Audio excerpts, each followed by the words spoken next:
Evening, everyone. It's a cold January night and I've just arrived in Dorset, but I've got a good cup of tea, got the fire going, and I'm ready to explore this part of England that I've never been to before. It is a long way from the northeast, so it's been quite a tiresome journey, but I'm very excited because the southwest of England has a fantastic amount of folklore, ghost stories, giants, black dogs, you name it, it's here. And the first place that I'm going to take you to is a 12th century church. But this church is quite unlike a lot of the other ones that you'll find, mainly because of the location that it was built in.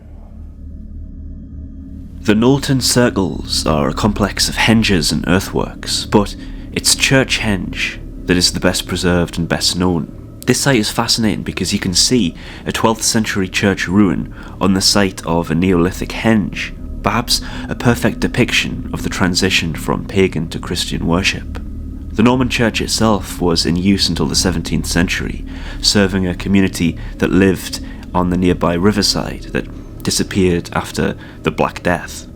But the church remained in use for a few centuries afterwards, when eventually the roof caved in and the church was abandoned. What was at one point a site of great spiritual importance by those that worshipped the old gods and then later the Christian god is now a melancholic shell, a lonely reminder of the past, but quite captivating too.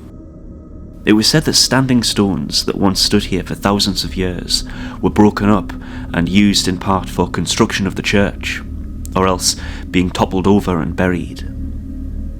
There's a cluster of long barrows in the area too, clearly a very important spot and so symbolically conquered by the new faith by building on top of this place. There's certainly a powerful aura here, a strong energy, and that might perhaps explain why it's said to be one of the most haunted parts of Dorset.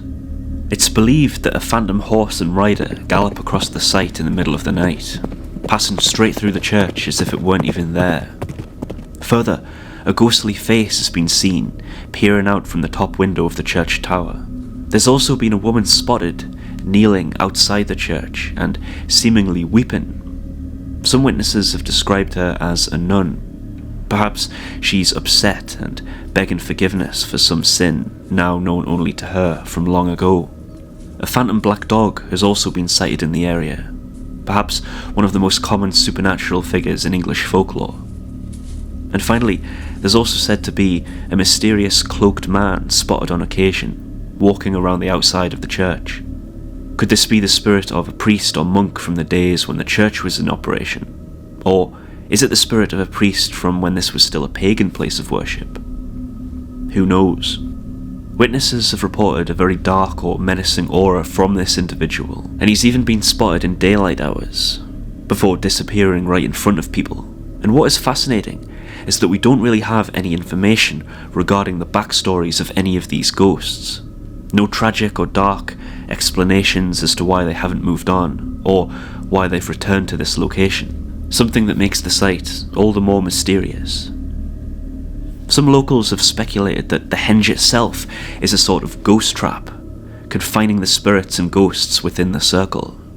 There's a story from the 19th century where some thieves tried to steal the large brass bell that hung in the tower of the disused church. But it was too heavy, and the cart that they were using to carry it gave way, and the bell snapped the ropes that were tying it down, and it tumbled into a river. They tried 3 times to come and retrieve the bell from the river, but it just wouldn't budge, and it sank slowly into the mud, never to be seen again. Yet the bell can supposedly be heard on stormy nights, ringing from the ruined tower.